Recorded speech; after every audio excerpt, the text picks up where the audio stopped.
Estou no 3. O 4 vai falar disso, você foi no 3. Mas pode deixar pro 4? Tá, é do 4 que a gente vai falar sobre isso.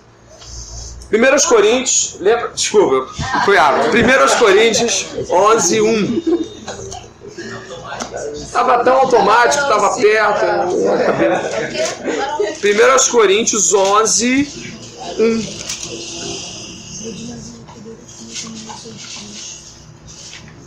Quem achar e puder ler, antes da Adonias. Rápido. Opa. Peraí que o Pedro vai ler de novo. Vai. Sede meus imitadores, como também eu sou de Cristo. É isso mesmo? Então eu errei. Ah, não. 11, 1 e 1, 2. Desculpa. 1 e 2. Vai lá. O 2 agora. De fato, eu vos louvo, porque em tudo vos lembrais de mim e retendes as tradições assim como vos entreguei. Olha que interessante. Ele lembrou do discipulador. Paulo está falando assim, olha, parabéns. Vocês lembraram de tudo que eu ensinei. Do jeito que eu entreguei, vocês fazem. É como se eu estivesse aí. Que lindo isso. Porque a gente só pensa em Coríntios. Assim, pá. A gente nem pensa nos elogios. Os elogios a gente passa assim, né? Ó, vai lá, paulada, pegou a manha. Elogio. Não, que tem um papo estranho aqui. Ninguém lê elogio para Coríntios. Né? Parece que isso é errado. Mas Paulo está dizendo assim, ó, parabéns, vocês guardaram, vocês reproduziram, vocês fizeram o que tinha que fazer. O discipulado é algo tal que os discípulos de Jesus eram chamados de cristãos porque se pareciam muito com Jesus. No ato, na ação, na verbalização, esses caras pareciam tanto com Jesus que em Antioquia eles falavam, pô, olha lá os cristãos. E ninguém foi obrigado a dizer isso. Disseram de própria vontade, olha lá os cristãos. Né? Olha lá, porque parecem com o mestre. Então, ser imitador, aí tem Agostinho falando também sobre isso como você leu, o ser imitador de Cristo é justamente reter as tradições como foram entregues.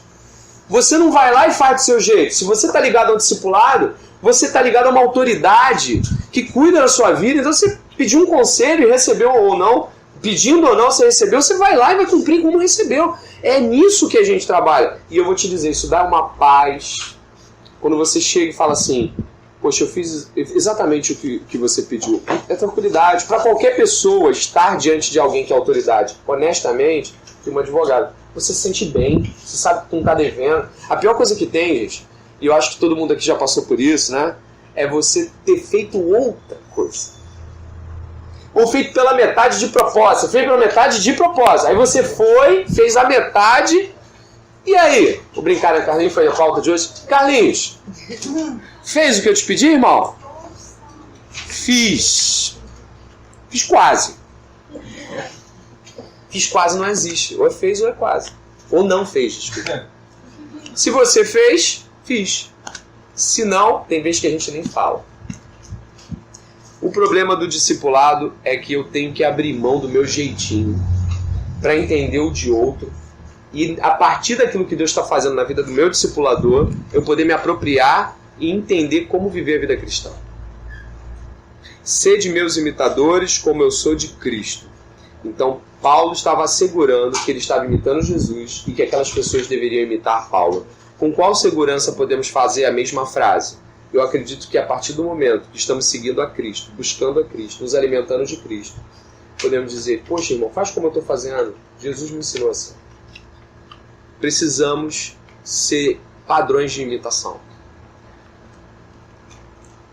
Não sei se tem alguém aqui nessa condição, mas eu conheço pessoas que temem ser consideradas exemplo para outros.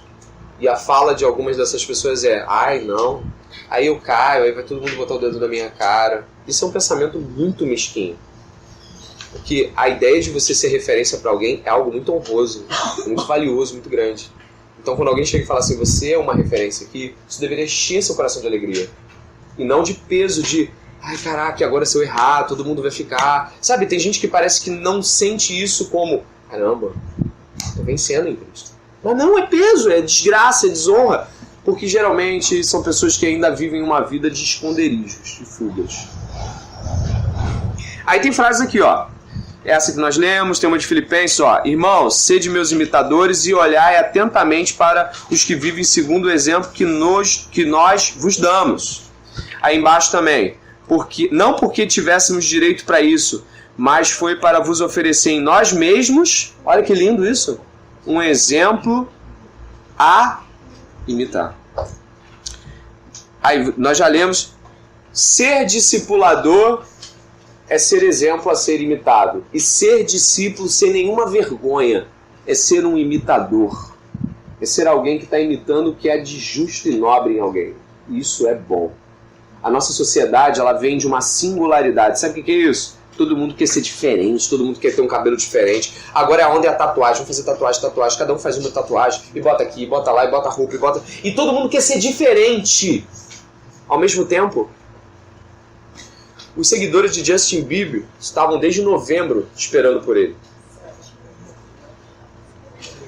Se fizéssemos a metade por um discipulador nosso, nos chamariam de louco.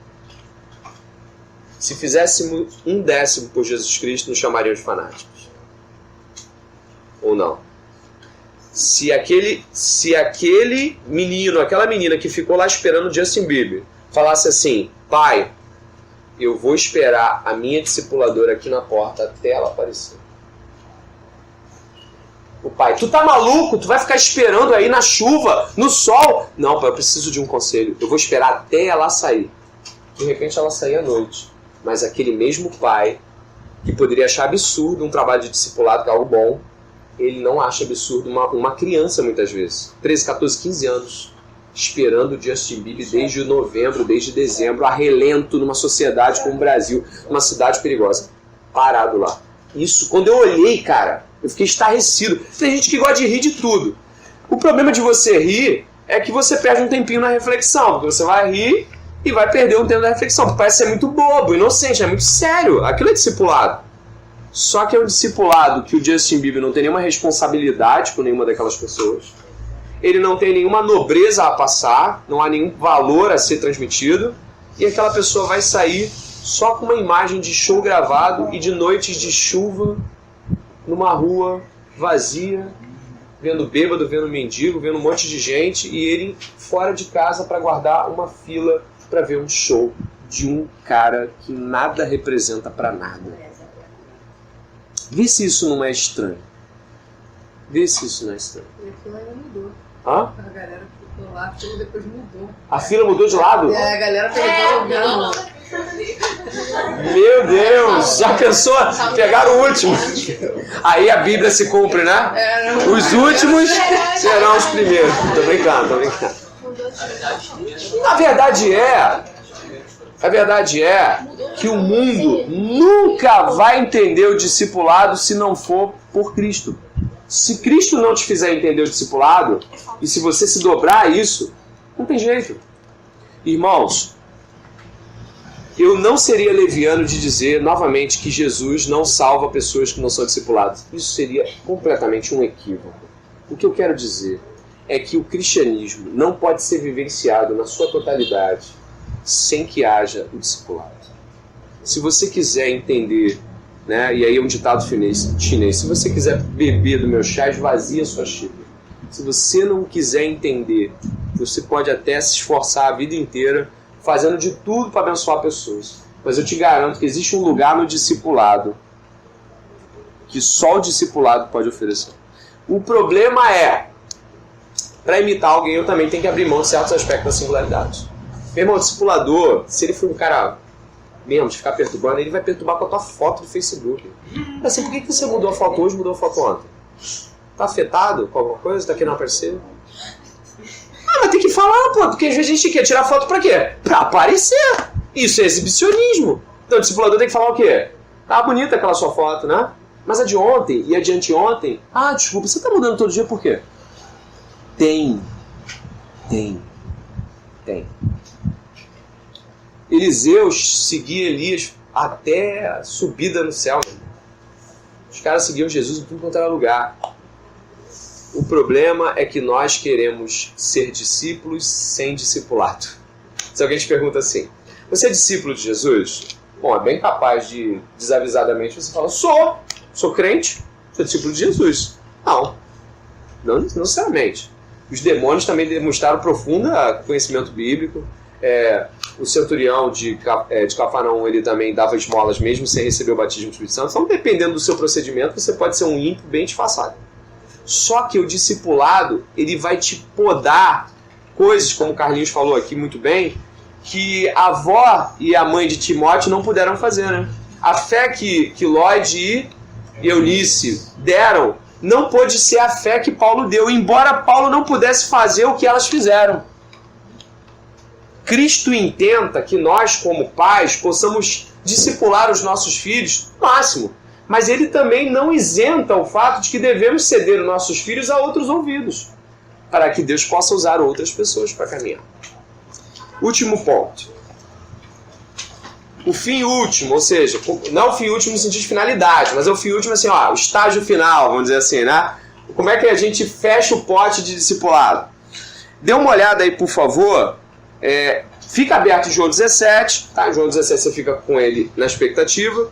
Mas aí eu vou pegar um provérbio aqui para abrir que eu acho lindo, né? Meu filho, ou filho meu, dá-me teu coração, que teus olhos observem meus caminhos. É que Deus chamando ao discipulado. Muito bonito, né? Aí tem aqui também João 15,15, que eu gostaria de falar, que seria algo como um estágio final. Vamos ler juntos João 15,15 na folha? Ou na Bíblia, caso você queira, tanto faz. Mas na folha a gente pode acabar lendo junto igual. Vamos lá. Já não vos chamo servos, porque o servo não sabe o que faz seu senhor. Mas chamei-vos amigos, pois vos dei a conhecer tudo quanto ouvi de meu Pai. Estágio final da parada. Eu deixo de ser um seguidor apenas e sou amigo. Ou seja, eu andava e você me seguia. Certo? Não é assim? Senhor e servo. Certo?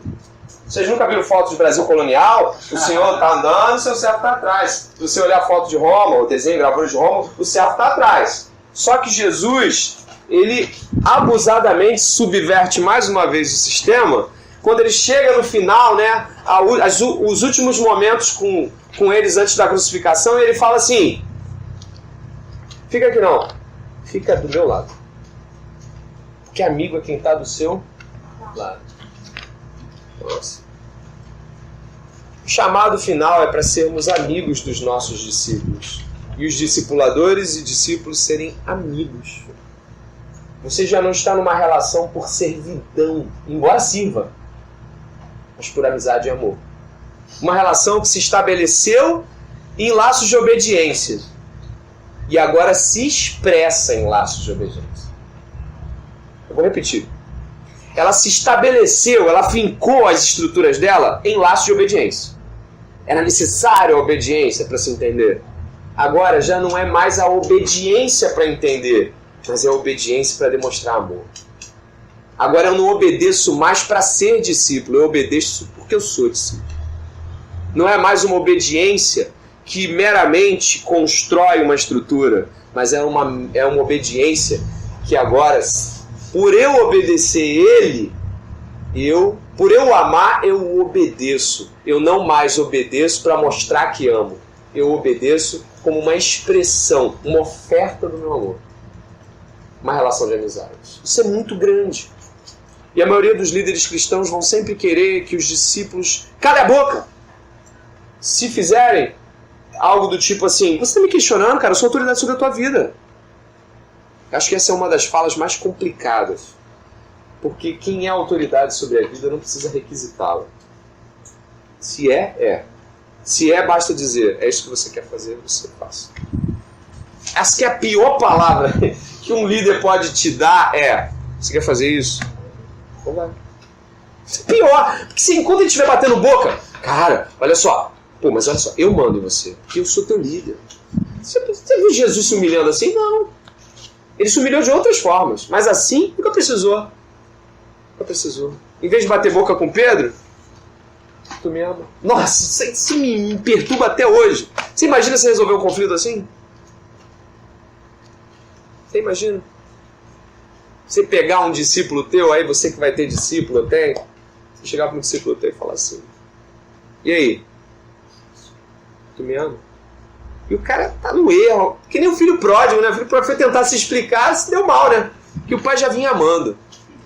Nós precisamos restabelecer a certeza de que, apesar de iniciarmos um processo que se estabelece em obediência, ele precisa ser conduzido para uma amizade subserviente. Ou seja, embora, por exemplo, um exemplo vívido, o Adonias seja meu discípulo, eu o ouço com humildade, porque ele pode estar certo e eu errado.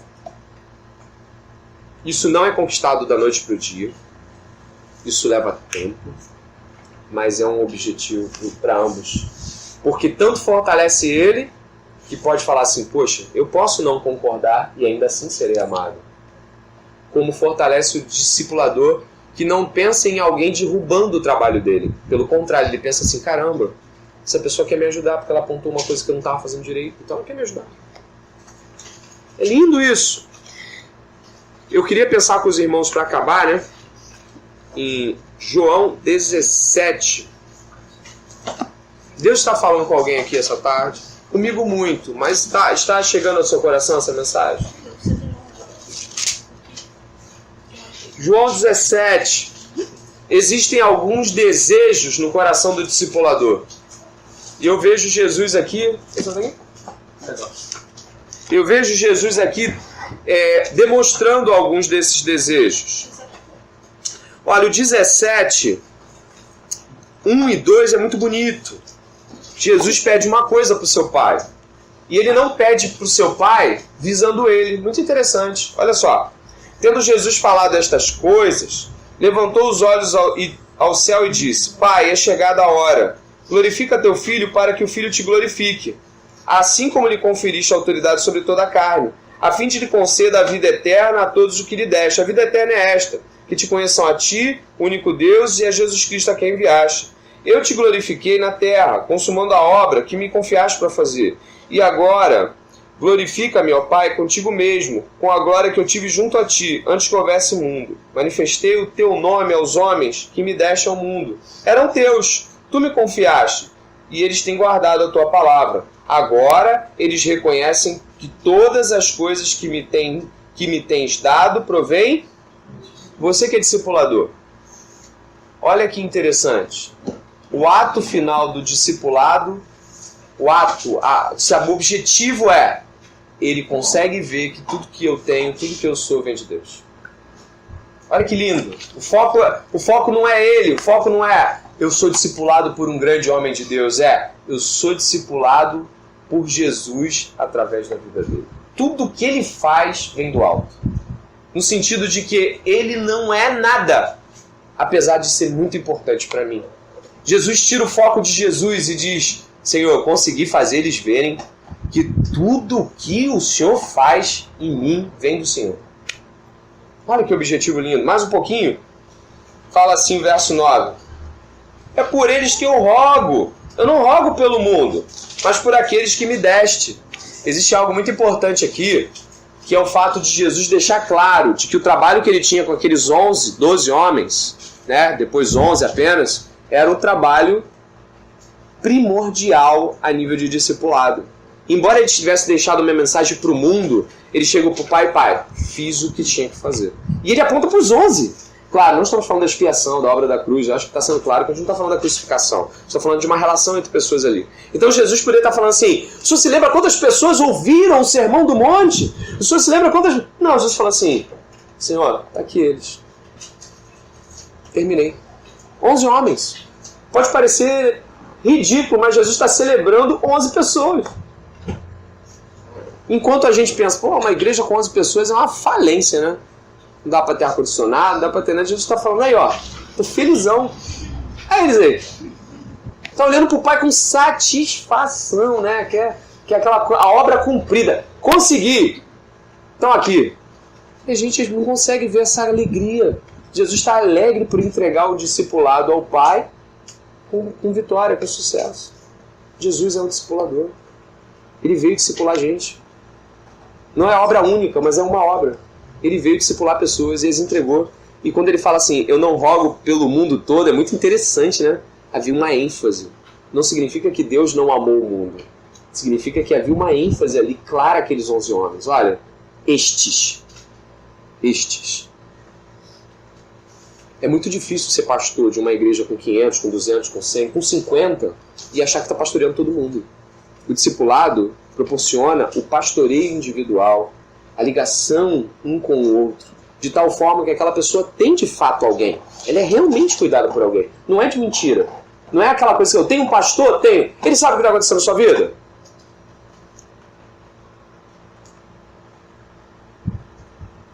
Você chorou ontem, falou com ele? Tua angústia, tua escolha por faculdade. Tá entendendo? É algo abstrato. Precisamos tornar isso vívido. E o discipulado de Jesus Cristo tornou isso vívido. Mais um pouco. Verso 11, parte 2 aí, né? A oração do Felipe Veloso. Pai Santo, guarda-os em teu nome, que me deste, para que eles sejam um, assim como nós. Outra coisa interessante no discipulado de Jesus, apesar de ser individual, ele não excluiu o trabalho em grupo. Apesar de ser um discipulado 1 a 1, ele também era um discipulado em grupo. Ou seja, não pode ser só você e seu discipulador. Seu discipulador, ele tem que envolver você com pessoas, para que ele possa afiar essa relação. Mais um pouquinho à frente, só para terminar. Verso 17 e 18. Santifica-os, leia comigo, na verdade. A tua palavra, assim como tu me enviaste ao mundo, também eu os enviei ao mundo. E a favor deles eu me santifico a mim mesmo. Olha que coisa fantástica. Aqui a gente fecha o trabalho. Ele buscava não fazer o que era errado para os outros. Que lindo! Ele não se limitava porque ele ia ficar mais santo. Jesus não podia ser mais santo do que era.